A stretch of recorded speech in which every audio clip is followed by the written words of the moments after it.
आज मैं आपको एक राजा के बताने जा रहा हूँ जो भारत देश में हुई थी, जिसे हम कभी सोने की चिड़िया कहते थे। लेकिन अंग्रेज लोगों ने हमारा सारा सोना भारत से लुटकर अपने देश ले गए। लेकिन अभी भी भारत के कई हिस्सों में प्राचीन समय का बहुत सा खजाना गड़ा हुआ है, जिसे चोरी हो जाने के डर से जमीन में गाड़ देते थे, और उनकी मौत के बाद वो सोना चांदी कहीं धरती के गर्भ में गड़ा हुआ रहता था। ऐसा ही एक घटना मध्य प्रदेश के दानगढ़ जिले के डंडिया खेड़ा गांव में हो रही है, जहां के एक आदमी को एक आत्मा ने बताया कि इस हवेली के नीचे सोना चांदी गड़ा हुआ है। तो उसने अपनी सरकार को बताया कि एक राजा की आत्मा ने मुझको बताया कि जमीन में गड़ा 10,000 टन सोने का रहस्य उसने मुझे बताया, जो आज के सोने के रेट के हिसाब से इसकी कीमत तो 200 अरब रुपए के लगभग होगी। कौन थे राजा राम बख्श? कहाँ से आया है ये सोना?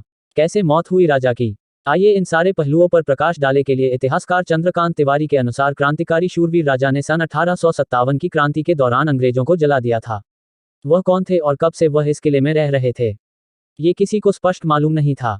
यहाँ के इतिहासकारों की माने तो 4 जून 1856 की क्रांति में दिलेश्वर मंदिर में छिपे 12 अंग्रेज को जिंदा जला दिया था।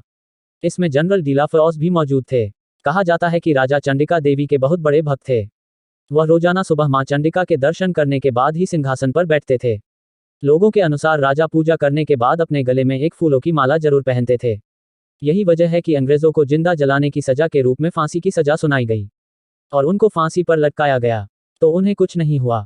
इस तरह 3 बार उनको फांसी दी गई मगर राजा को कुछ नहीं हुआ। तब राजा राव राम बख्श सिंह ने अपने गले में पड़े फूल की माला को उतार कर फेंका और यमुना से अपनी आगोश में लेने की